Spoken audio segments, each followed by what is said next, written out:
श्रीमन महाप्रभु का कृपा प्रकाश सारे ब्रह्मांड के लिए आश्रय रूप है और वही संपूर्ण शास्त्रों का सार पुंज है।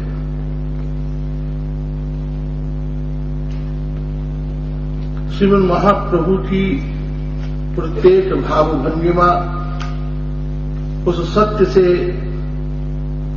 प्रतिभाषित होती है जहां पहुंचाने के लिए ही संपूर्ण शास्त्र समुदाय धरती के ऊपर प्रकट हुए हैं। इसको महाप्रभु ने प्रथम वाक्य में ही कह दिया, प्रेमा पुमर्थु महान। जीव का भगवान के प्रति प्रीति संबंध हो, ये संपूर्ण शास्त्रों का प्रयोजन है। जीवनम प्रीतिबद्ध, हमारा जीवन हमें काय के लिए प्राप्त हुआ है, भगवान की प्रीति के लिए। प्रेमणा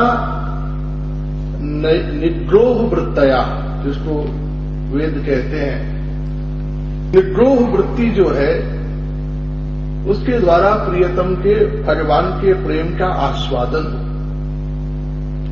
कोई चीज एकदम हमारी आंखों के ऊपर हो तो जैसे वह दिखाई नहीं देती, उसकी अनुभूति अनुभव नहीं होता। मैया अपने छोटे से शिशु को एकदम हृदय से लगा ले, लेकिन पुनरपि जब उसके दर्शन सुख की प्राप्ति करनी होती है तो वो अपने से उसे दूर करती है। ऐसे ही हम भगवान के इतने सन्निकट थे, चिरकाल से, अनादिकाल से भगवान में ही समाये हुए थे, भगवान में ही संप्रवृत्त थे कि पुनरपि भगवत दर्शन की लालसा पैदा हुई। भगवान के दर्शन हमें इसलिए नहीं मिले कि हम बहुत दूर थे, अपितु इसलिए नहीं मिले कि हम बहुत पास थे, बहुत सन्निकट थे। और भगवान के दर्शन के लिए थोड़ी सी दूरी होना बहुत जरूरी है। जब तक थोड़ा गैप नहीं होगा दर्शन कहां से होगा। तो भगवान ने हमें संसार में भेजा कि जाओ धरती के ऊपर से मेरा दर्शन करो। बहुत सारी चीज है ना, एक विशेष एंगल से अच्छी दिखाई देती है। पहाड़ की चोटी के ऊपर चढ़ के शहर देखो, साफ बड़ी बिजली, जब प्लेन लैंड करे तो पूरा नैरोबी कैसा दिखाई देता है, नीचे से तो वो दृश्य दिखाई नहीं दे सकता। वो एक एंगल विशेष है। ऐसे ही भगवान का अत्यंत सौंदर्य देखने के लिए सबसे बढ़िया एंगल क्या है? यह पृथ्वी। पृथ्वी के ऊपर से जब भगवान को देखा जाए तो उनका अत्यंत सौंदर्य दिखाई, स्वर्ग से दिखाई नहीं देता। अगर स्वर्ग से दिखाई देता तो देवताओं ने कितनी कविताएं लिख ली होती, कितने ग्रंथ लिख लिए होते। किसी को याद है किसी देवता ने कोई किताब लिखी हो आज तक? इंद्र की कोई पुस्तक, कुबेर की कोई पुस्तक, वरुण की कोई पुस्तक, अग्नि की कोई पुस्तक, पवन देव की कोई पुस्तक याद है किसी को? किसी ने लिखी हो? पाताल में कोई किताब लिखी गई हो, या जनलोक में कोई ग्रंथ पब्लिश हुआ हो, या मोहरलोक में कोई ग्रंथ लिखा गया हो? नहीं। ब्रह्मा जी ने चारों वेद प्रकट किए। श्रीमद् भागवत मिल गई ब्रह्मा जी से नारद जी को, नारद जी अपने गाते फिरते थे क्योंकि वो तो भक्ति में ही थे। भागवत जी यूं ही रही। भगवान ने कहा भाई ये तो बढ़ी नहीं रही। फिर स्वयं कृष्ण तो ही पायन व्यास के रूप में प्रकट हुए, 4 वेदों का विभाजन किया, उपनिषदों की रचना, अरण्यकों की रचना, पुराणों की रचना, महाभारत की रचना, फिर श्रीमद् भागवत का विस्तृत रूप चतुश्लोकी भागवत को 18,000 श्लोकों से युक्त बनाया। तो भगवान को देखने का सबसे उत्तम लोक कौन सा है? ये मृत्यु लोक, पृथ्वी। इस पृथ्वी से भगवान का अत्यंत रूप दिखाई देता है।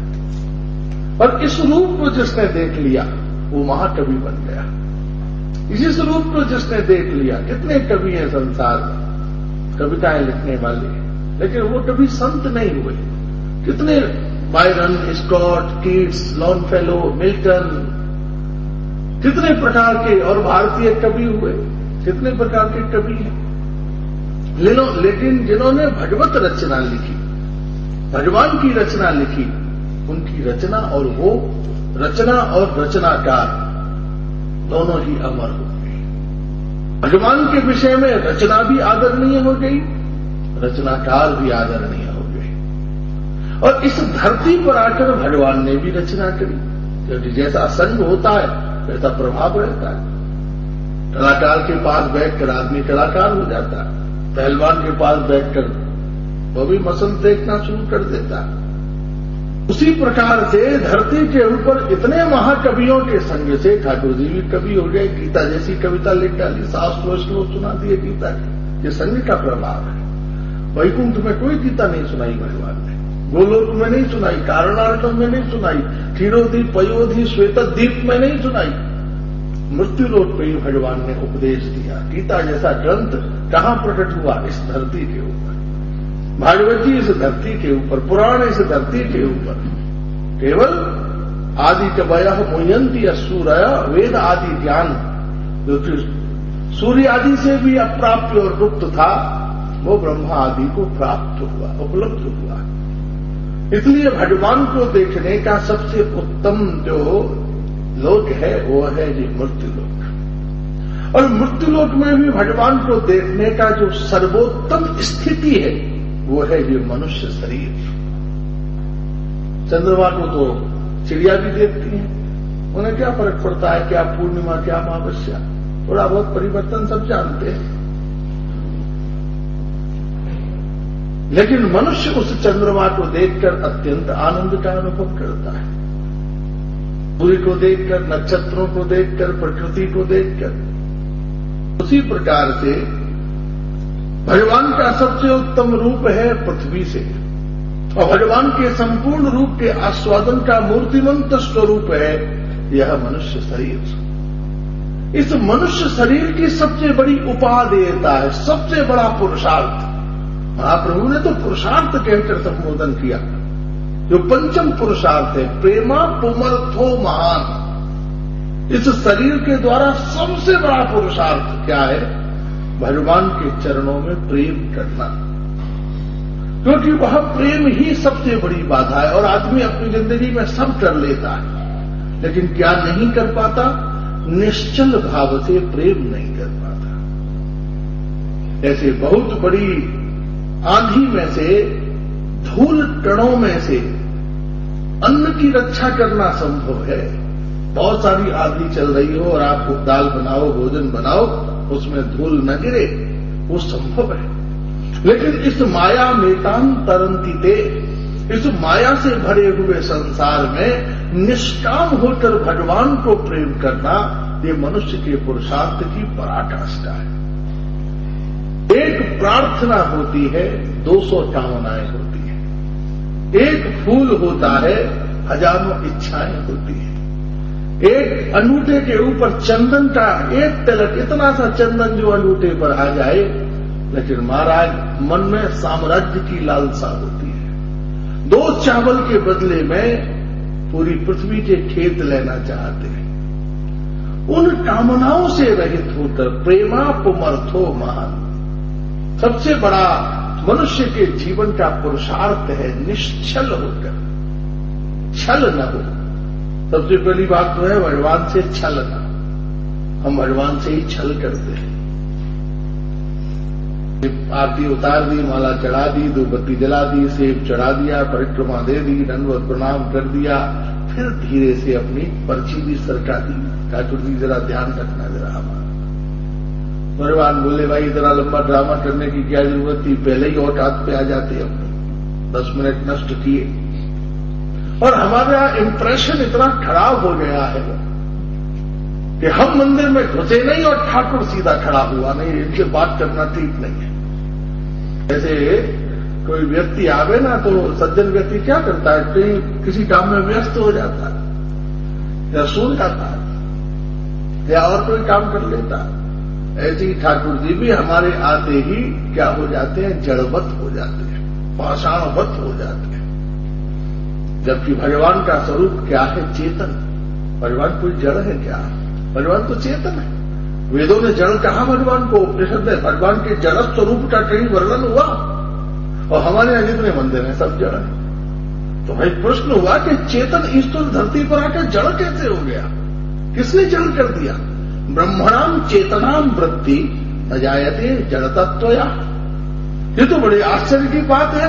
जिसको देखकर चेतन जड़ चेतन हो जाता है।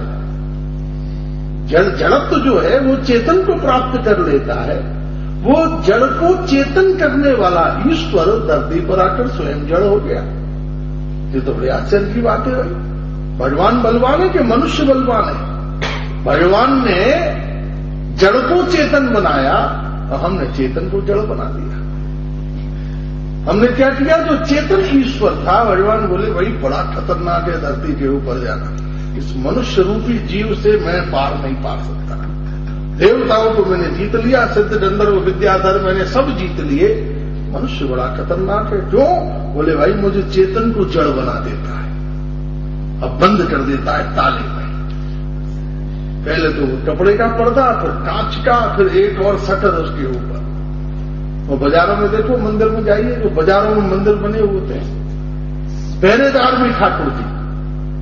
जहां रिश्तेदारी वाले बहुत पार्किंग कर लेते हैं, लोग आले में हनुमान जी को खड़ा कर देते हैं। लोग यहाँ कम से कम थूकेंगे, कूड़ा तो नहीं डालेंगे, यहाँ लोग बहुत कूड़ा डाल देते हैं, हनुमान जी को खड़ा कर देते हैं। हनुमान जी से पूछा जहाँ बाजार में कहां से आ गए? बोले मैं थोड़ी ना आया, मनुष्य ने जबरदस्ती खड़ा कर दिया। अब मैं सीताराम जी की सेवा करूं कि यहां देखूं कि लोग कूड़ा न डालें यहां पर? तो आदमी देखो कितना भयंकर है।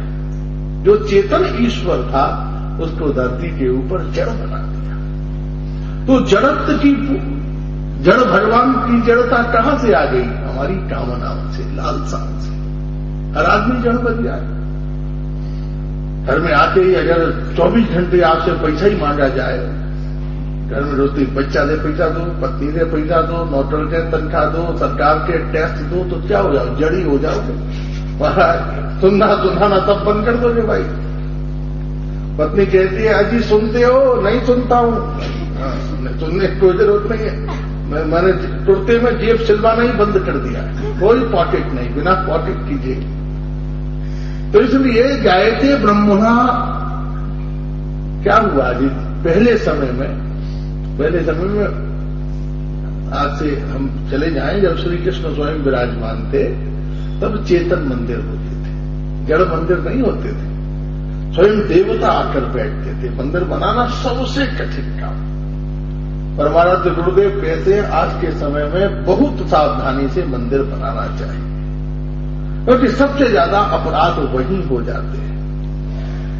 इसलिए मंदिर बनाना एक बहुत बड़ी फैमिली को मेंटेन करना साधारण बात है, जिसमें 10 पति पत्नी रहते हों और 50 बच्चे रहते हों, सबकी शिक्षा, खाना पीना, हारी बीमारी, विवाह शादी, कर्तव्य आदि सबको पूरा करना सरल है। एक मंदिर का निर्वाह करना बहुत कठिन है, बहुत कठिन है, शास्त्रीय विधि से, विधि विधान के द्वारा।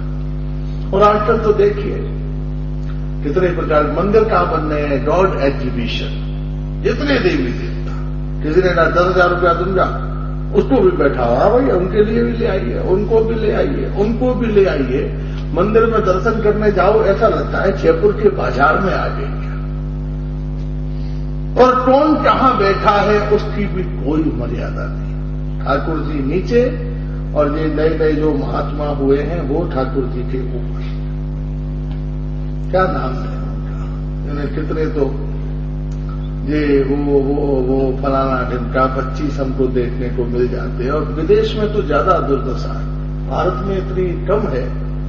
लेकिन हम गए कई जगह मंदिरों में बैठा दिए, पगड़ी पगड़ी लगाए हुए, कोई कैसा कोई कैसा कोई कैसा कोई कैसा, ये वो हुए, राम जी नीचे, वो उनके ऊपर, कृष्ण जी बाहर हैं, वो भीतर बैठे हुए हैं, भोट भी नहीं लग रहा है। खैर वो विषय अलग है। पहले समय में चेतन होते थे, चेतन होता था। जड़त्व कहां से पैदा हो गई? जड़ता कहां से पैदा हो गई? जड़ता पैदा हो गई हमारी कामनाओं से, हमारी लालसाओं से।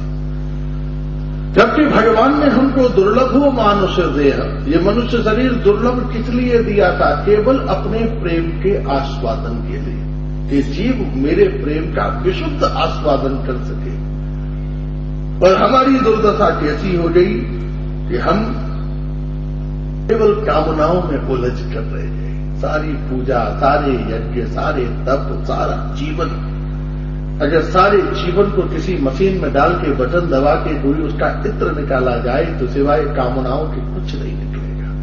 जीवन में क्या निकलेगा? छूछ के रूप में केवल अतृप्तियां और सार के रूप में कामनाएं। इस पूरे शरीर का अगर चूरन बना दिया जाए, खल्लड़ में डाल के चटनी बना दी जाए और निकाला जाए तो क्या है? केवल कामना कामना कामना कामना कामना। कितने प्रकार के संबंधों के प्रति उसकी आसक्ति और लालसाएं। जबकि जीव का जन्म हुआ है, मनुष्य का जन्म हुआ है केवल भगवान के प्रेम के लिए, भगवान की प्राप्ति के लिए। इस पृथ्वी से हम भगवान को देखें, इस पृथ्वी पर खड़े होकर भगवान का कोई स्वरूप नहीं छिपता। सबसे विशिष्ट बात यह है, ऐसे एंगल से किसी को देखा जाए कि भाई इसके घर में कुछ नहीं छिपता, इस खिड़की से खड़े हो जाओ, यहां से सब दिखाई देता है। इसका ड्राइंग रूम भी, इसकी किचन भी, इसका बेसमेंट भी। ऐसे ही धरती एक ऐसा स्थान है जहां से भगवान का कुछ नहीं छिपता।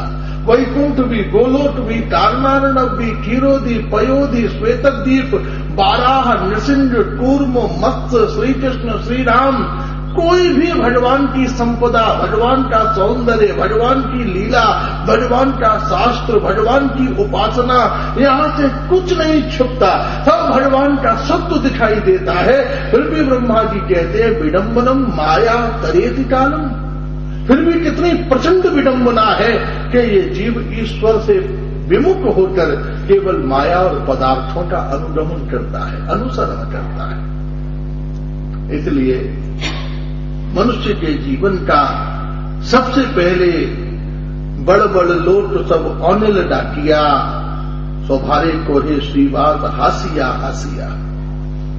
हंस हंस के संत श्रीवास जी सबको पुकार पुकार कर आवाहन कर रहे हैं कि भाई मेरे घर में केवल कृष्ण नाम संकीर्तन है, भगवान के अत्यंत आनंद का आस्वादन है।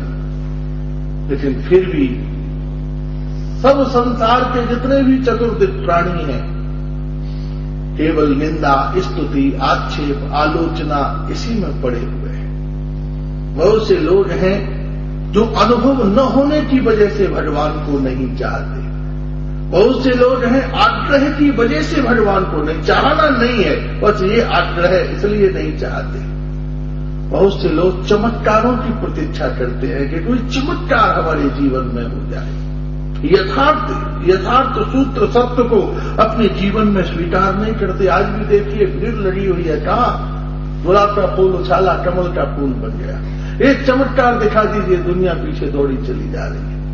कोई हवा में उड़ रहा है, कोई पानी पी के चल रहा है, किसी ने फूल उछाल दिया, किसी ने हाथ में कुछ छुपा लिया, किसी ने आंखें टेढ़ी मेढ़ी कर दी।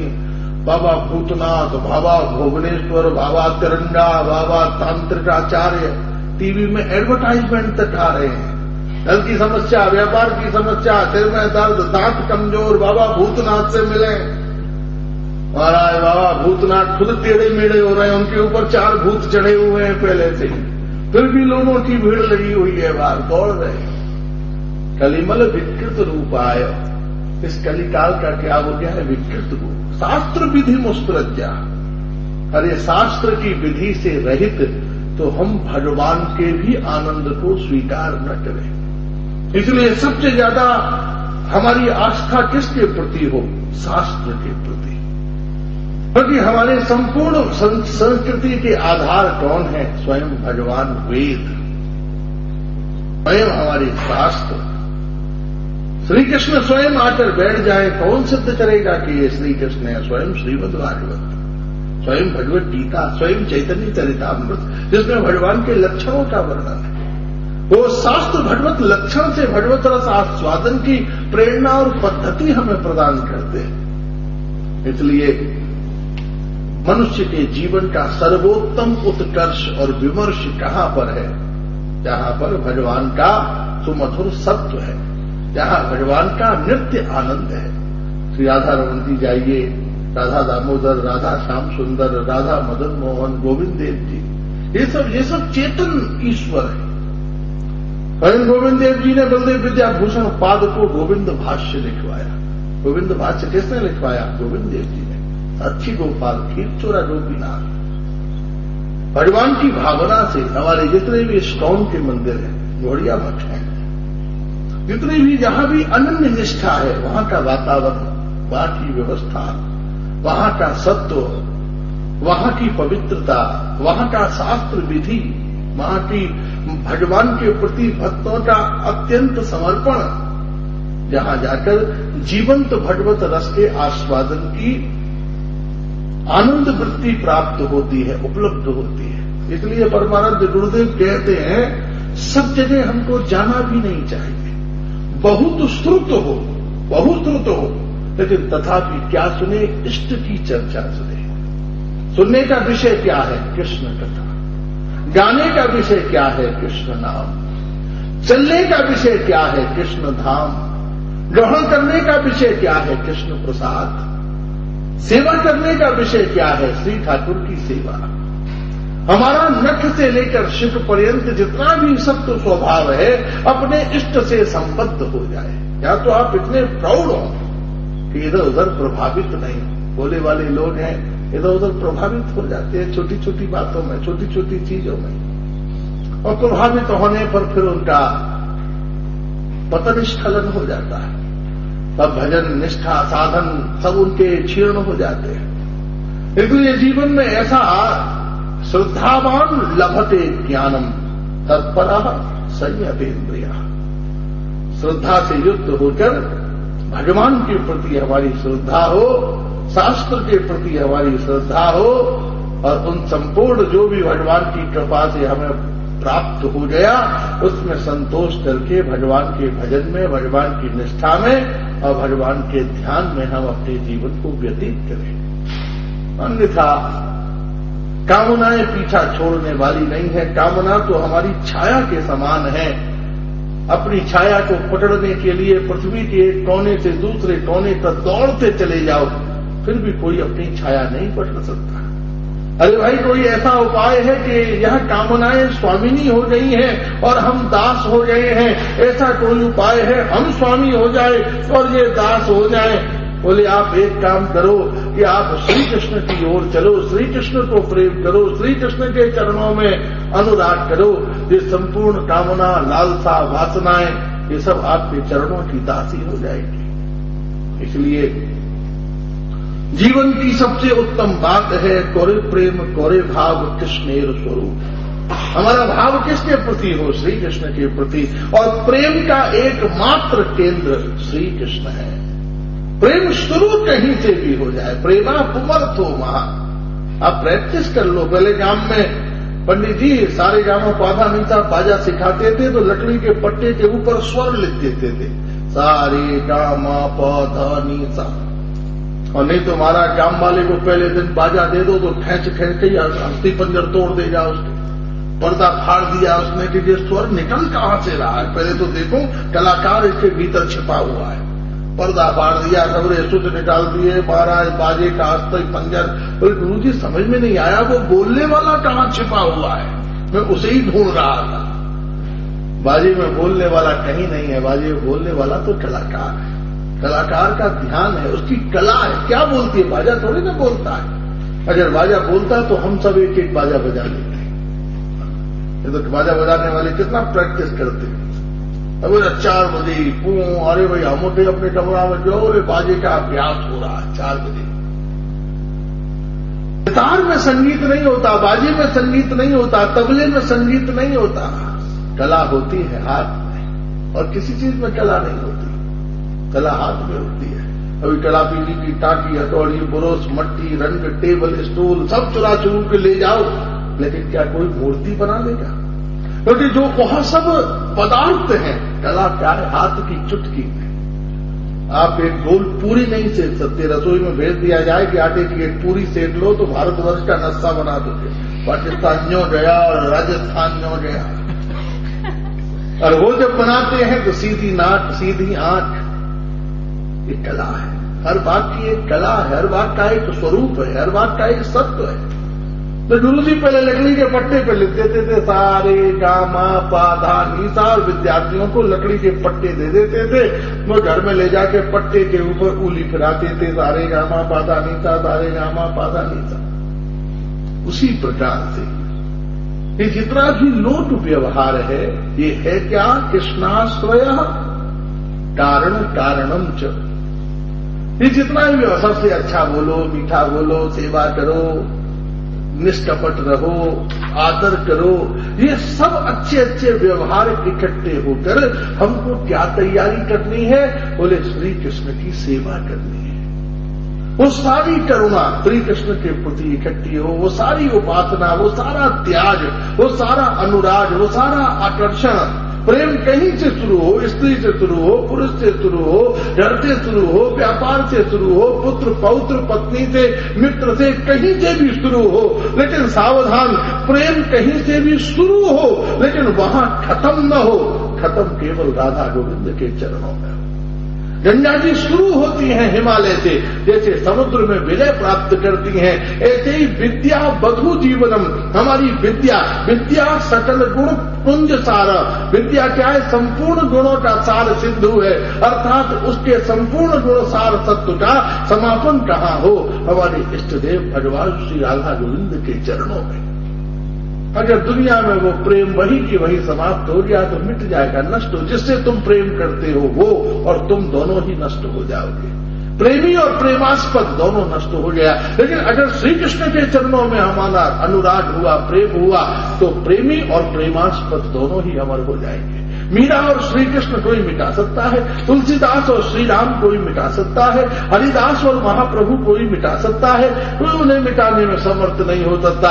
और गली मोहल्लों में हजारों प्रेमी पैदा होते हैं और मर जाते हैं, इतिहास में एक अक्षर भी उनके सम्मान और जीवन के विषय में नहीं लिखा जाता। इसलिए कृष्णेत्यक्षरियोरियम मधुरिमोदारक क्वचित लक्षका, श्री कृष्ण के चरणारविंद में हमारी प्रीति हो, शरणागति हो और भगवान के उस परम पुमान प्रेम को हम प्राप्त कर सकें, यही मनुष्य का पुरुषार्थ है। और तो सब निश्चित है, हानि लाभ जीवन मरण। हानि, लाख आदमी कोई नुकसान उठाने को तैयार है संसार में, लेकिन कोई दुनिया का बड़े से बड़ा व्यापारी है जिसने घाटा न उठाया हो। बहुत इंटेलिजेंट है, बहुत सावधान है, बहुत टेक्नोलॉजी है, सारी इंफॉर्मेशन है, हर तरफ से सावधानी है, फिर भी पता नहीं चलता कहां से घाटा हो गया। अरे भाई, आप तो बहुत इंटेलिजेंट और अलर्ट थे, फिर कैसे हो गया महाराज? पता नहीं कैसे घाटा हो गया, पता ही नहीं चला। हम तो समझ रहे थे बड़ा मुनाफा हो गया, जब टोटल मारने बैठे तो घाटा ही घाटा हो गया। हानि लाभ पता ही नहीं था महाराज, इतना लाभ कमा लिया जिसकी कोई सीमा नहीं। अपार, संभाला मुश्किल, बहुत परेशान है, इतना आ रहा है, कहां जमा करें? आप थोड़े दिन को आप रख लो, तुम ले लो, तुम ले लो। जमीन में डाल दिया, बैंक में जमा कर दिया, लोगों के यहाँ इनकम टैक्स के छापे पड़ते हैं, गटर के पाइप में भी पैसा घुसे हुए, इतना पैसा। हानि लाभ जीवन मरण। बैठे अच्छे भले थे, कुछ पता नहीं, मर गए। अभी अभी मिलके गए थे, हाथ मिला के, अच्छा कल मिलेंगे। प्लेन से उतरे, गाड़ी में बैठे, घर गए, ड्राइवर ने दरवाजा खोला, लेटे हुए पीछे बाबूजी बाबूजी बाबूजी, तो पहले ही दूसरे एयरपोर्ट पे उतर गए। हानि लाभ जीवन मरण, यश अपयश विधिहार। कोई रास्ता चलता आदमी यश ले जाता है, और जिसको जिंदगी हो गई सेवा करते करते, वो गाली दे रहा है, अरे बड़े पाखंडी, अरे बड़े धूर्त। इन संबंधियों को जीवन भर हमने निर्वाह किया, कोई हमको गालियां दे रहे, क्या दे दिया, क्या कर दिया। हानि लाभ जीवन मरण, यश अपयश विधिहार।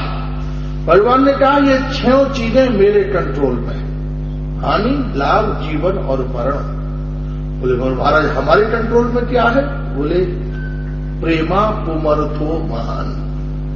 तुम इन सब का प्रयत्न मत करो हानि लाभ का, जब समय आएगा हानि होगी, जब समय आएगा लाभ होगा। आप अपनी पूरी जीवन की समीक्षा कर लीजिए, आप पाएंगे हानि लाभ में मेरा कोई दायित्व नहीं था, केवल विधि का विधान था। हानि लाभ और जीवन मरण, न जन्म लेने में हमारा कोई पुरुषार्थ और न मरने में हम रोड पा रहे हैं। दुनिया के बड़े बड़े संपन्न व्यक्ति हैं जिनके घरों में ही हॉस्पिटल खुले हुए हैं, फिर भी महाराज मौत हो गई। यश और अपयश। इस संसार में कोई ऐसा व्यक्ति है जिसको भगवान को तो लोग छोड़ते नहीं है।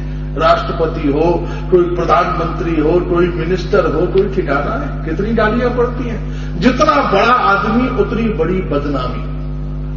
जितना बड़ा आदमी हो जाता है बदनामी भी उतनी बड़ी होती है। इसलिए पुरुषार्थ का विषय हानि लाभ जीवन मरण यश अपयश नहीं है। पुरुषार्थ का विषय है कृष्ण प्रेम। कृष्ण प्रेम धारिया करो जीवों श्रृंगार। श्री कृष्ण प्रेम को धारण करके पकड़ के अपने जीवन का श्रृंगार करो। इसलिए सतितम कृष्ण प्रीतया, सतत रूप से भगवान के चरणार विंद की प्रीति हो, भगवान के चरणों में हमारी शरणागति हो। यही सब संतों का सतत प्रयास है। यही सब ग्रंथ बार बार हमारी चैतन्य चरितामृत, भागवत, गीता, रामायण, आनंद वृंदावन, चंपू, उज्ज्वल, नीलमणि, अलंकार, कौस्तुभ, वृंदावन, महिमामृतम, राधा रस, सुधा निधि, जो मर्जी हो ग्रंथ सुन लीजिए। सार की एक ही बात है कि भैया श्री कृष्ण से प्रेम करो। नारद जी महाराज पहुंच गए। कहां पहुंचे? यही श्री बात जी है, नारद जी हैं। पहुंच गए कहां? रुक्मणी जी के पास, कौंडन्यपुर। रुक्मणी जी को बुलाया, देवी बैठी है। वाह, आपके नेत्र कितने सुंदर है। वाह वाह, मैं तो इतने सुंदर नेत्र ही नहीं देखे। वाह, जय हो जय हो। नारद जी ने जोर से वीणा बजाई। हाँ, आपकी तो नासिका अत्यंत सुंदर है। फिर सितार बजाया। आपके कपोल तो बड़े अरुण है, आपका माथा तो अष्टमी के चंद्रमा के समान, आपका रूप तो बड़ा अद्भुत है। रुक्मणी जी गंभीर हो गई। बाबा बुद्धि भ्रष्ट हो रही है, चाहते क्या हो? नारद जी की आंखों से आंसू बहने लगे। चाहता ये हूं कि इस रूप को द्वारकाधीश गोविंद के चरणों में समर्पित कर देना। इस रूप को कहीं शिशुपाल न ले जाए, इस रूप को कहीं पौंड्रिक जरासंध न ले जाए। अगर यह रूप शिशुपाल के चरणों में समर्पित हो गया तो भ्रष्ट हो जाएगा, और कृष्ण चरणों में समर्पित हो गया तो अमर हो जाएगा। ये नारद जी का प्रयत्न है सतत रूप से। सतयुग हो, त्रेता हो, द्वापर हो, कलयुग हो, चारों तरफ। लेकिन और युगों में क्या है? दुर्बुद्धि, पाप बुद्धि नहीं थी। आज का समय क्या है? पाप की बातों को पढ़ने के लिए कोई एजुकेशन की जरूरत नहीं, स्कूल की जरूरत नहीं, ट्यूशन की जरूरत नहीं, संगति की जरूरत नहीं। अपने आप महाराज भैया के पेट से ही प्याले लेके पैदा हो रहे हैं। अपने आप पाप कर्म में निपुणता आती जा रही है। प्रयत्न करना पड़ रहा है धर्म के लिए। पहले समय में धर्म सहज था, अधर्म दुस्त्यज था। किसी को मदिरा भी पीनी होती थी तो 200 किलोमीटर दूर जाना पड़ता था, तब मदिरा मिलती थी। आसपास तो उपलब्धि नहीं थी। वृंदावन में चले जाएं, एक पूरे ब्रज क्षेत्र में प्याज की गांठ नहीं मिलती थी। पूरे ब्रज क्षेत्र में अगर मिल जाए तो जमुना जी में ट्रक के ट्रक डाल दिए जाते थे। पूरा आलू से भरा ट्रक, सब्जी से भरा ट्रक, एक छिलका भी अगर उसमें प्राप्त हो जाए। और आज जाकर देखिए, एक दुकान ढूंढना मुश्किल है जहां वो न रखी हो। ठाकुर जी के भोग के लिए सब्जी लाना मुश्किल है। कहां से लाए, कहां से उपलब्ध करें? चारों कोनों पर कम से कम 50 मदिरा की दुकानें, चारों कोनों पर। वृंदावन में तो, अयोध्या में, बनारस में, द्वारिका जी में कोई ऐसा स्थान आपको मिलेगा कहीं? जगन्नाथपुरी में कोई ऐसा तीर्थ स्थल है जहां चारों तरफ से पाप कर्म ने न घेर लिया? कलिकाल ने चारों तरफ से आबद्ध कर लिया है, बांध लिया है। कितनी बड़ी लाइब्रेरी थी, भागवत लाइब्रेरी थी बनारस में। नए ट्रस्टी आए वहां पर रुपया पैसा देके, और आज समझ लीजिए दुनिया की कोई गंदी से गंदी मैगजीन नहीं है जो उस लाइब्रेरी में न आती, जहां केवल भागवत का शोध होता था। वहां के नए लोग नहीं, पूरी मॉडर्न टेक्नोलॉजी है, लोगों को पता चलना चाहिए। आज स्थिति ये है कि वहां भागवत की किताब 2-2 साल से उसकी रैक में से नहीं निकलती, और टेबल पर बैठ के यूनिवर्सिटी के लड़के केवल पत्रिकाओं को पलटते हैं और चले जाते हैं। तो जो पाप है वो सहज हो गया। पाप सहज है, मदा पीना सहज है, मांस खाना सहज है, दुनिया के उपद्रव सहज है, कठिन काम है भजन, कठिन काम है मंदिर जाना, कठिन काम है भक्ति करना। लोग आके पूछते हैं, महाराज आप कहते हो भक्ति करो, भक्ति तो बहुत कठिन है, मंदिर जाना बहुत कठिन है। जिम जाना सरल है, ऑफिस जाना सरल है, किसी पार्टी में जाना सरल है, शादी ब्याह में जाना सरल है, पिक्चर मूवी में जाना सरल है, मंदिर में जाना कठिन है। और वास्तव में ये विशेष लोगों के लिए है, ये सबके लिए है भी नहीं। कृष्ण प्रेम दुस्त्यज स्वर्ग नहीं पाए, ये कृष्ण प्रेम बड़ा दुस्त्यज है और ये सबके लिए है भी नहीं। ये बहुत विशेष भगवान के कृपा पात्र जो जन है उनके लिए ही यह प्राप्त होता है। और आज श्रीवास आदि सभी भक्त वृंद अपने निवृत्त घर में, परिवार में, क्योंकि साधना कैसी हो, निवृत्त में साधना का आनंद सबसे ज्यादा। जैसे एक चतुर व्यक्ति तिजोरी के धन को छुपाता है, ऐसे ही एक साधक को अपने भजन को भी छिपाना चाहिए। कितना भजन हो, कितना साधन हो, जितना है कम है। इसलिए अपने भजन को, अपनी साधना को, अपने समर्पण को छिपाना चाहिए, अपनी सेवा को। सर्वोत्तम दान कौन सा है? जिसको दाया हाथ दे और बाएं हाथ को भी पता न चले कि हमने क्या कर दिया।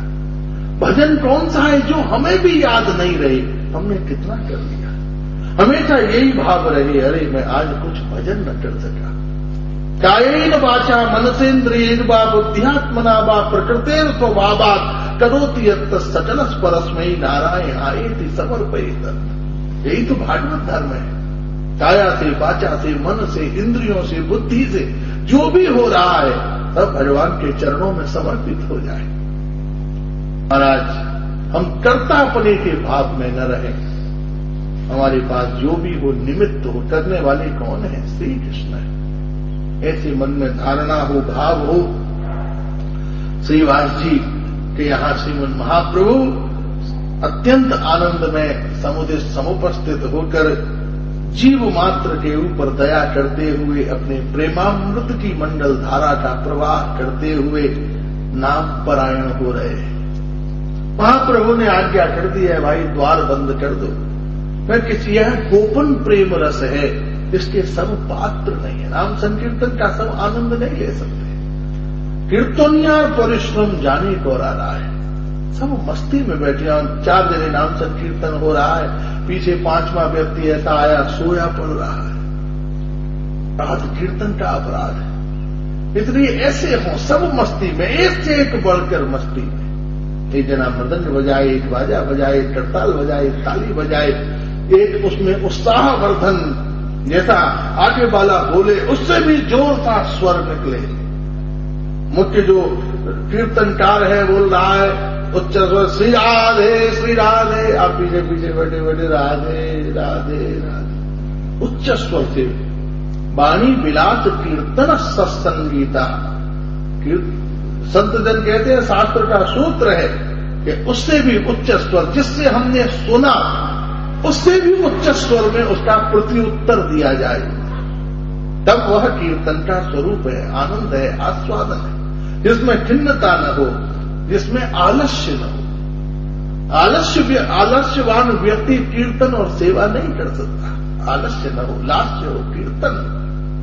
महाप्रभु बोलते ऐसे उच्च स्वर से, उससे भी तीव्र स्वर से श्रीवास बोलते, उससे भी तीव्र स्वर से महाप्रभु बोलते। मृदंग आदि का वादन होता, नित्य परायणता होती, आंखों से अश्रुधारा बहती, कंठावरोध होता, वाणी गदगद होती। महाराज दरवाजा बंद कर दिया जाता, किसी भी अपात्र का इस कीर्तन की मंडली में प्रवेश न हो। नहीं तो देखिए, ध्यान करना, भजन करना ये बहुत सूक्ष्म विषय है। एक भी अयोग्य अपात्र कुतर्की अभिमानी आ जाए तो ध्यान नहीं लगता। इधर महाप्रभु का संकीर्तन चल रहा था और श्रीवास जी की सास आकर बैठ गई। श्रीवास जी की सास ने सोचा कि जी भाई नए नए साधु घर में आ जाते हैं मेरे दामाद के पुत्री के यहाँ और रात भर ये हो हल्ला मचाते हैं, ये क्या नया पद्धति चला दी है। निंदा तो हो रही थी, चारों तरफ विरोध हो रहा था, हल्ला हो रहा था, सेनाएं आ रही हैं, निमाई पंडित को पकड़ा जाएगा, चारों तरफ बड़ा भारी विमर्श चल रहा था। महाप्रभु कीर्तन के लिए बैठे। कीर्तन में बैठे महाप्रभु ने कहा, श्रीवास जी आज क्या बात है, कीर्तन में मन नहीं लग रहा, रुचि नहीं लग रही। देखिए ये समाधि विषय है। मन अगर उचित जाए तो बड़ी मुश्किल से कार्य पूर्ण होता है, और मन अगर रम जाए तो महीनों का पता नहीं चलता कैसे बीत जाए। मस्ती की बात है, मस्ती नहीं लगे तो आदमी एक माला मुश्किल से कर पाता है, और मस्ती लग जाए। महाराज एक परम वैष्णव था, बैठा बैठा जप कर रहा था। उसी समय जो गृह स्वामी थे बोले, महाराज साधु घर में आके ठहरे थे और गृह स्वामी कहीं जा रहा होगा काम से, साधु कर रहे थे जप। बोले महाराज ये दरवाजा खुला हुआ है, हम जा रहे हैं, 3 दिन में वापस लौटेंगे, आप सावधानी से रहना, आपको घर सौंप जा रहे हैं, रसोई में सब सामान है, प्रेम से दूध पीना पाना, और आपका जैसे माला पूरी हो जाए तो दरवाजा अंदर से बंद कर लेना, हम 3 दिन में वापस आते हैं। हाँ आप जाइए, मैं पूरे घर की देखभाल करूंगा, आप बिल्कुल निश्चिंत रहिए, जाइए। और अपने माला में बैठा हुआ था। 3 दिन के बाद वो दंपति वापस आए तो साधु छोड़ गया, अरे लौट आए, मैं तो दरवाजा बंद करने जा रहा था। मतलब 3 दिन से दरवाजा खुला पड़ा था कि दरवाजा बंद करने जा रहा था। भजन की मस्ती ऐसी कि 3 दिन ऐसे बीत गए जैसे कोई दरवाजे तक जाकर वापस लौटा। ये भजन की मस्ती है, भजन की समाधि है, भजन का नशा है। शिव जी से पूछा, इतनी भांग खाते हो, धतूरा पीते हो, समुद्र का जहर भी खा जाते हो, फिर सांप बिच्छू भी शरीर में रहते हैं, क्या तुम पर नशा नहीं चढ़ता? बोले दिन भर कोशिश करता हूं, नशा ही नहीं चढ़ता। क्यों नशा नहीं चढ़ता? बोले जो बड़ा नशा करता है ना, उसमें छोटे मोटे नशे असर नहीं करते। बोले तुम क्या बड़ा नशा करते हो? बोले मैं बड़ा नशा करता हूं हरिनाम का, हरिनाम का जो नशा है। उमा कहूं सुन अनुभव अपना, सत हरिनाम जगत सब सपना। हरिनाम का जो नशा है, कृष्ण नाम का जो नशा है। एक दिन कीर्तन महाप्रभु का मन ही नहीं लगे कीर्तन में, बार बार वृत्ति उचट जाए। श्रीवास जी आज तुम्हारे घर में क्या है? कीर्तन में मन नहीं जम रहा, कुछ ना कुछ है। तो बड़ी बड़ी पंडाल में डलिया होती थी, श्रीवास जी की सास उस डलिया में घुस गई और ऊपर से डलिया रख ली अपने, और डलिया का जो गैप था उसमें से झांक रही थी कि ये करते क्या है रात में दरवाजा बंद करके, कहीं मेरे दामाद को बिगाड़ तो नहीं रहे, कुसंगति में तो नहीं पड़ गया मेरा दामाद। जैसे ही महाप्रभु ने कहा सोई डर के मारे काम गई कि भैया ये तो बड़ा कोई जादूगरी मालूम पड़ता है। एकदम श्रीवास जी पूरा घर ढूंढे आए, बोले नहीं भगवान घर में तो कुछ नहीं है। बोले नहीं जरूर है, देखो। और काफी तुम्हारा डलिया हिली। महाप्रभु ने कहा देखो जो तुम्हारा जड़ पदार्थ हिल रहा है, डलिया हिल रही है, जरा दृष्टि डालकर तो देखो। और जब ऊपर से वो टोपी उतारी तो महाराज जैसे डलिया में मुर्गी ढक देते हैं, जैसे श्रीवास जी की सांस ढकी हुई थी। अरे तू यहां कहां से आ गई? तब उस सांस को निकाला, तब कीर्तन में रुचि हुई, कीर्तन का वातावरण बना। वातावरण बनना बड़ा कठिन काम है। वातावरण बनता है केवल भजन से। दीवालों को तो रंग रोगन से सजाया जा सकता है, लेकिन वातावरण बिना साधना, बिना सत्य और बिना कृष्ण प्रेम के नहीं बन सकता। श्रीवास जी का द्वार बंद करके नित्य दिव्य अद्भुत मंडल में संकीर्तन कीर्तन होता था। एक चापाल गोपाल नाम का ब्राह्मण था, बड़ा ईर्ष्यालु। बहुत से लोगों में अनावश्यक ईर्षा होती है, और दूसरों को देखकर कुड़ते जलते रहते हैं। ईर्ष्यावान पुरुष का मोक्ष होना बड़ा कठिन काम है, क्योंकि उनके रुष्ट और क्षुब्ध होने के पीछे कोई कारण नहीं होता, स्वभाव होता है उनका। और जिसका स्वभाव हो उसका परिवर्तन अत्यंत कठिन है, दुस्तेज है।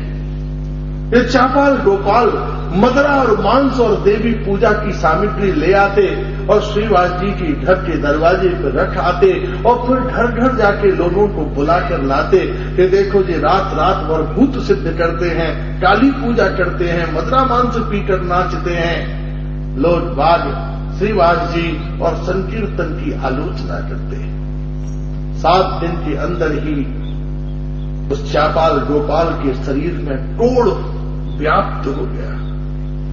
उसके पूरे शरीर से कोढ़ निकल आया और इतनी भयंकर बदबू थी कि उसकी पत्नी ने घर के बाहर दरवाजे पर उसको ले जाके पटक दिया।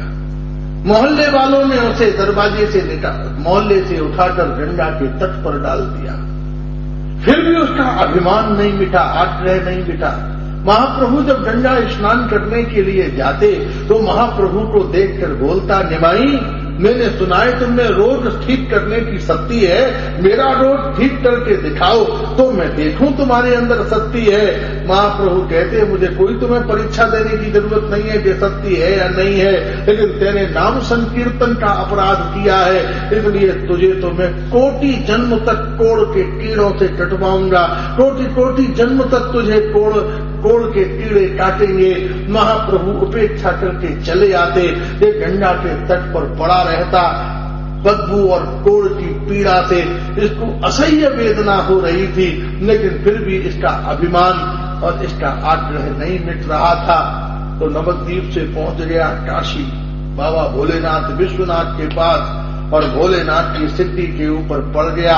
इसने भोजन और जल छोड़ दिया कि हे बाबा, मैं प्राण त्याग कर दूंगा, आप मेरे इस रोग को, इस बीमारी को दूर करें। तो रात्रि में एक दिन, कई हफ्ते हो गए भूखा प्यासा ऐसे पड़े हुए, तो रात्रि में एक दिन भगवान भोलेनाथ पधारे मूर्ख।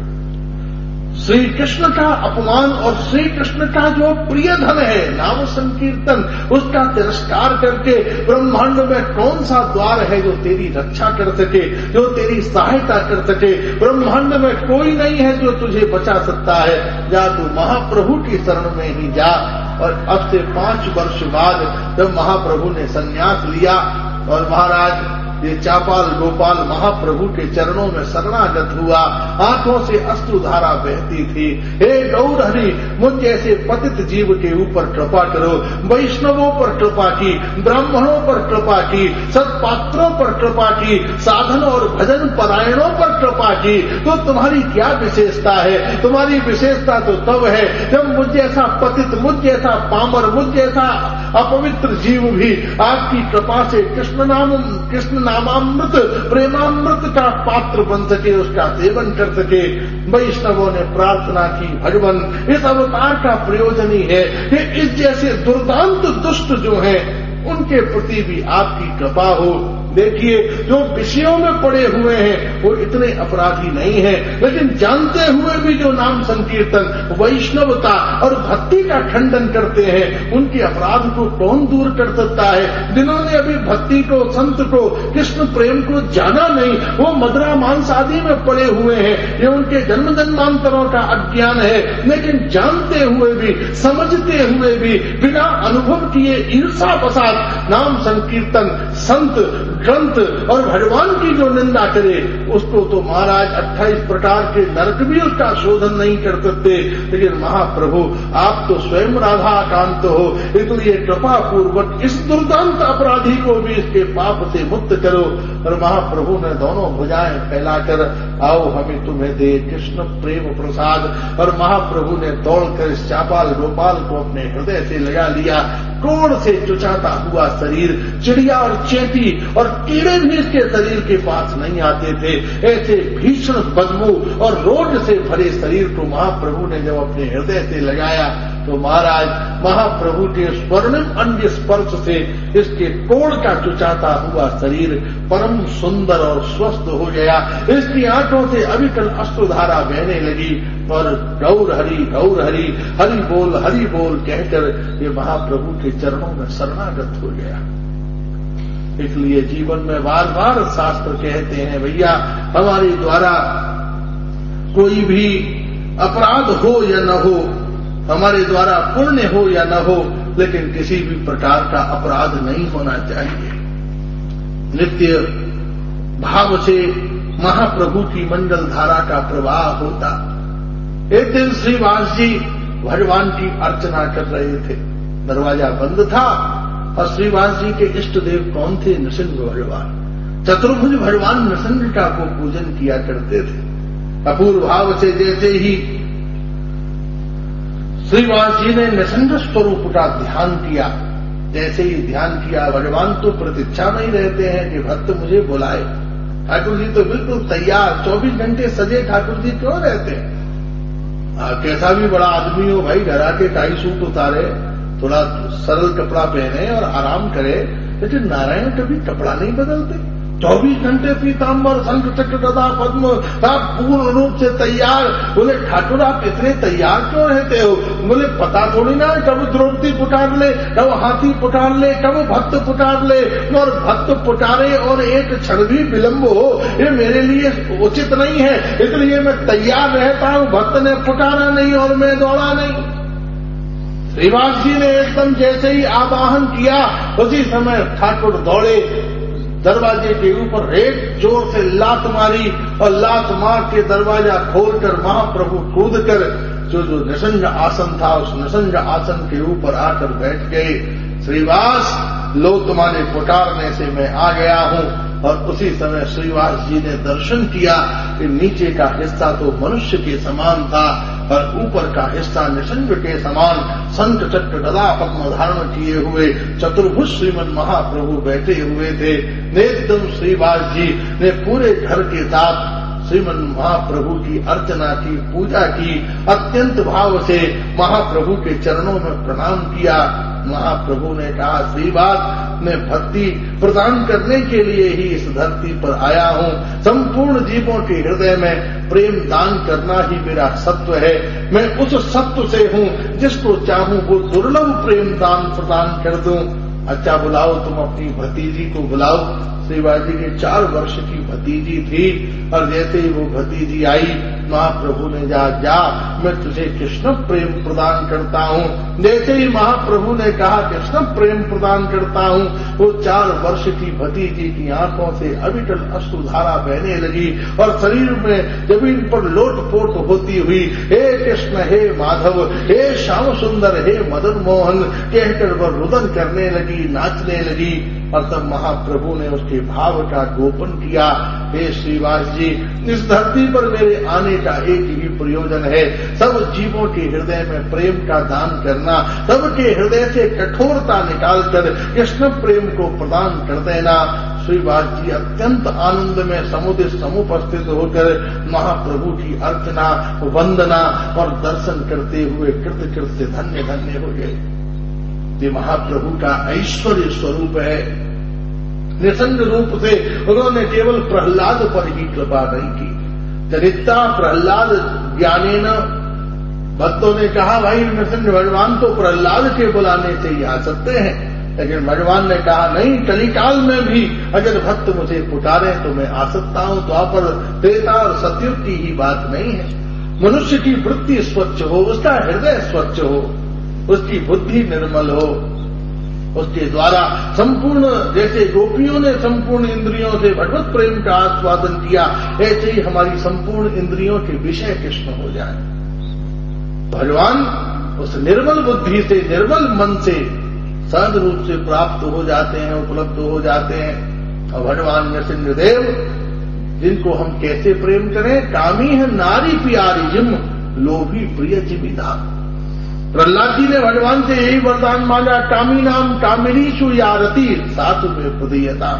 जैसे एक कामी की कामनी में रति होती है, लोभी की जन्म धन में रति होती है, वैसी ही मेरी रति तुम्हारे चरणों में हो जाए। वही दोनों बातें क्यों बोली? कामी की भी बात बोल दी और लोभी की भी बात बोल दी, दो बात क्यों बोल दी? बोले भगवान जब तक आप मुझे मिलो नहीं तब तक तुम्हें कामी की तरह चाहो। मिलने से पहले कामी का प्रेम श्रेष्ठ है। जब तक चीज मिले नहीं तब तक कामी का प्रेम बहुत श्रेष्ठ है। धूप में खड़ा रहेगा, पानी में भीगता रहेगा, बड़ी बड़ी बात तुम्हारे लिए तारे तोड़ लाऊंगा, चंदा तोड़ लाऊंगा, तुम कह दो तो ये कर दूं और वो कर दूं, भले ही बबूल का डंडा न टूटे। बड़ी बड़ी बातें करता है, ये कर दूं वो कर दूं, और अपना अभिलाषा पूर्ण हो गई फिर मुड़कर भी नहीं देता, जिंदा होके मर गए। लेकिन मिलने के बाद लोभी का प्रेम श्रेष्ठ है। जब धन मिल जाए फिर लोभी खर्च नहीं करता, फिर तो भूखा प्यासा घूमेगा, कोई दूसरा चाय नाश्ता करा दे, मैं अपनी नोट भुनाने को तैयार नहीं हूं। मिलने से पहले कामी का प्रेम श्रेष्ठ है और मिलने के बाद लोभी का प्रेम श्रेष्ठ है। हे भगवान, जब तक तुम नहीं मिलो तब तक तो मैं लोभी की तरह तुम्हें चाहूं, कामी की तरह तुम्हें चाहूं, और जब तुम मिल जाओ तब कामी की तरह नहीं, लोभी की तरह तुम्हें चाहूं। अर्थात दिल की तिजोरी में बंद कर दूं, मैं छोटी छोटी बातों में तुम्हें खर्च न करूं। हम तो ठाकुर को खर्च कर रहे हैं छोटी छोटी बातों में। सर्दी खांसी हो गई, हे कृष्णा तेरा पेट में दर्द हो गया, हे गोपाल, अरे गोपाल कोई वैद्य है क्या? तुम्हारा पेट भी दर्द सही करें, हाजमोला भी ले आए, लबड़ भास्कर भी ले आए। इसलिए संसार दो संत थे वृंदावन में, एक वृद्ध संत, एक तरुण संत। दोनों कुटी में रहते थे। संध्या का समय था। उसी समय पास में किसी सिंह ने गर्जना की। वृद्ध संत ने माला झोली उठाई, राधे राधे, चलो भैया सांझ हो गई, जीव जिनावरों के घूमने का समय हो गया, हम अपनी कुटी में चले। तो तरुण संत थे, उन्होंने थोड़ा हंस दिए, बोले बाबा वृंदावन में आ गए हो फिर भी डरते हो, डर लगता है, शेर की ढोलढोलाहट सुन के अंदर जा रहे हो, कृष्ण पर विश्वास नहीं है। बोले भाई भगवान ने बुद्धि दी है, हमको व्यवस्था दी है, तो उसका अनुरूप कार्य करना चाहिए, हम तो चलते हैं। संत चले गए, तरुण संत बैठे रहे बाहर। उतनी देर में सिंह आया और सिंह ने तरुण संत पर आक्रमण किया, जोर से आक्रमण किया। जैसे ही शेर कूदा, उसी समय शेर को किसी ने बड़ी जोर से धक्का दिया और शेर दूर जाकर गिरा और जंगल में भाग गया। तरुण संत बड़े मुस्कुराए, देखो वृद्ध की निष्ठा पक्की नहीं है, मेरी निष्ठा। भाग गया शेर। उसी दिन रात में जब वो तरुण संत ध्यान में बैठे, जब रोज ध्यान में बैठते थे तो ठाकुर जी का स्वरूप आता था। आज जब ध्यान में बैठे तो ठाकुर जी का स्वरूप तो आया, लेकिन ठाकुर जी के कपड़े फटे हुए थे, माला टूटी हुई, पोशाक फटी हुई, ठाकुर जी की भुजाओं पर पंजे के निशान। बड़े घबरा गए कि आज मेरे इष्ट देव की क्या हालत हो गई, कपड़े फटे हुए, माला टूटी हुई। प्रार्थना की, भगवान ये आपकी दशा किसने कर दी? बोले तुमने। अरे मैंने क्यों कर दी? बोले तुमने तो शेर से कुश्ती लड़ाई मुझको, अगर तुम भीतर चले जाते तो मुझे लड़ने की जरूरत ही क्या पड़ती। तो कहने का मतलब ये है कि भगवान को खर्च मत करो, संसार के मामले अपने आप निपटाओ, देख लेंगे दुनिया में जो होगा वो हम फेस करेंगे। ठाकुर जी को क्या छोटे छोटे मामले में इन्वॉल्व करना। छत चुचा रही है, कृष्ण पानी बंद कर दो। अरे भगवान कोई कॉन्ट्रैक्टर है क्या तुम्हारी छत को बंद कर दें? गाड़ी खराब हो गई, कृष्ण ठीक करेंगे। वो कृष्ण इंजीनियर की आए डबल यूनिवर्सिटी में जो तुम्हारी गाड़ी ठीक करेंगे। इसलिए संत तो बड़े गुस्सा हो जाते हैं जब कोई भगवान को छोटी छोटी बातों में घसीटता है, तो संत बड़े क्रोधित हो जाते हैं। ये कहां से अपात्र आ गया कृष्ण भक्ति के क्षेत्र में। इसलिए जो भी नहीं, पिताओं भीष्म सरसैया पर लेटे हुए भी कृष्ण को नहीं पुकारते। ये ठाकुर, ये सब पीड़ा शीड़ा तो चलती रहती है, तुम तो अपनी कथा करो, तुम तो अपना प्रेम, अपने आनंद में रहो। अतः भगवान के प्रति हमारे मन में वो कोमल भाव हो, भगवान के प्रति वह समर्पित बुद्धि हो, भगवान के प्रति वह विशुद्ध प्रेम हो, जहां छोटी छोटी बातों से, लोक व्यवहार से, लोकाचार से, लोक संग से हम परे उठ जाएं, ऊपर उठ जाएं। अपने प्रारब्ध काल कर्म को हम स्वयं ही उसका समाधान करें, पुरुषार्थ करें और केवल भगवान ठाकुर जी श्री राधा रानी के पात्र हैं, राधा रानी श्री ठाकुर जी के पात्र हैं। प्रिया प्रियतम नृत्य करते रहें, विहार करते रहें, आनंद में डूबे रहें और हम समुदित रहें, समुपस्थित अवस्थित रहें। ये हमारे जीवन का सत्य हो, स्वभाव हो। ये श्रीवास मैं उसी प्रेम दान के लिए धरती के ऊपर प्रकट हुआ हूं। इसी के द्वारा जो जितने भी जो दुष्ट दुराचारी व्यभिचारी हैं, उन सब के अंदर प्रेम का प्रकाश हो, प्रेमोदय हो। यही हमारे जीवन का परम सार है। पाषंडी संहारिते मोय होय अवतार, पाषंडी सहारी भक्ति करो प्रचार। पाखंडी के अंदर भी भक्ति का संचार। आप देखिए कृष्ण भक्ति का कोई अनुगमन कर भी रहा है कपट पूर्वक, तो भी आप उसकी भर्त्सना मत करो। आपको मालूम है कि भजन नहीं करते, आज माला झोली लेकर बैठा, फिर भी आप उसका शासन मत करो, उसका सहारा बन जाओ। एक दिन निश्चित रूप से जीवन में ऐसा आएगा कि आज जो अभिनय कर रहा है कल यथार्थ हो जाएगा। एक दिन जीवन में जरूर आएगा कि वह किसी भी प्रकार से भगवान की भक्ति के आश्रय में समुदित हो सके, समुपस्थित हो सके। इसलिए किसी भी उपाय से कृष्ण बोली करो नामेर प्रचार। जितना भी हो सके हम कृष्ण कृष्ण कहकर नाम का प्रचार करें। घर में टेलीफोन भी आवे तो हलो मत करो, हरि बोल करो, तो कम से कम सामने वाला सुनेगा तो सही, हरि बोल हरि बोल। बाहर जाओ मारा कहीं से भी बोलो राधे राधे राधे राधे, सामने वाला राधे राधे राधे राधे तो करेगा। किसी भी प्रकार से नाम में श्री राधा रानी का शब्द तो प्रयोग हो। नाम की स्थिति, अभी हम गए थे मॉन्ट्रियल में, वहां एक विदेश की महिला है, उसको कहीं भी जाती है राधे राधे राधे राधे राधे राधे। लोग उसके मूल नाम को भूल गए, यही बोलते हैं राधे राधे राधे राधे। प्रभुपाद जब विदेश जाते थे तो हमने सुना है कई लोगों से, मां के काले भी हरि बोल बाबा हरि बोल बाबा। प्रभुपाद इस बात से प्रसिद्ध कर दिए गए हरि बोल बाबा के नाम से जानते थे। वो वृंदावन में आते बहुत से ब्रजवासी उनको कहते विदेशी बाबा। इन्होंने विदेशियों को भजन में लगा दिया, इसलिए विदेशी बाबा जय जयकार होती। तो कोई भी गुण सत्व स्वरूप हमारा ऐसा बन जाए, कृष्ण नाम बोली करो नामेर प्रचार। जितनी भी आवश्यकता हो कृष्ण नाम का प्रचार, कृष्ण नाम की भाव स्थिति, कृष्ण नाम का श्रेय जितना भी हो सके। व्यवहार में, लोटाचार में, काले रंग की हमारे यहाँ भंडारे में काली दाल बनती है तो कृष्ण दाल उसे बोलते हैं। कृष्ण दाल और राधा रोटी, थोड़ी थोड़ी रोटी और काली काली दाल। भैया भंडारे में क्या है? बोले कृष्ण दाल और राधा रोटी। और बोले उसके संग में नहीं है, बोले गोप बालक, जलेबी बर्फी आदि ये सब गोप बालक है। और महाराज एक लंबा सा लड्डू क्या है? बोले गिरिराज महाराज को चढ़े। और राधा कुंड श्याम कुंड का जल नहीं है, अर्थात पीली पीली खीर, राधा कुंड श्याम कुंड। क्या हुआ? बोले ब्रज सेवन। लौट कर आए भैया, कहां से आ रहे हो? बोले ब्रज सेवन करके। ब्रज सेवन करके ब्रज में 2 महीना रहे। बोले नहीं, भंडारा काटे आ रहे। कृष्ण दाल थी, राधा रोटी, गोप बालक मिठाई, गिरिराज जी का लड्डू और राधा कुंड श्याम कुंड की खीर, तो ब्रज सेवन होगा। इसलिए कृष्ण नाम बोली करो नामेर प्रचार। मेरी सबसे बड़ी सेवा क्या है? ठाकुर जी कहते हैं मेरी सेवा नहीं है फल लाओ, फूल लाओ, माला लाओ, ये तो बात की बात है, समय बहुत कम है। जिंदगी में सबसे ज्यादा समय कम है हमारे पास। हम कह रहे हैं समय कैसे बिताएं, लेकिन जिंदगी का समय बहुत कम है। कपूर की तरह जिंदगी उड़ी जा रही है। आप सोच कर बैठो, आज हम 42 साल के हो गए, ऐसा लगता है कल की बात है। वयम एभ्यो जाता चिर परिगता एव खलुदे समम ऐ समृद्धा स्मरण पदवी ते विगमिता इदानी मेते स्म प्रतिदिव सनातन पतिना गतास्तुल्यावस्था सिकतिल नदी तीर तरुभी। अरे भाई आपके बाबा जी स्वस्थ हैं? बोले महाराज सूचना नहीं मिली, 3 साल पहले चले गए। अच्छा, आपके पिताजी? बोले महाराज 1.5 साल पहले उनको भी हार्ट अटैक हो गया। तुम्हारे बड़े भाई? बोले महाराज वो भी एक दुर्घटना में मारे गए। तुम्हारे मित्र? बोले उनको भी हार्ट अटैक हो गया। तुम्हारे पड़ोसी?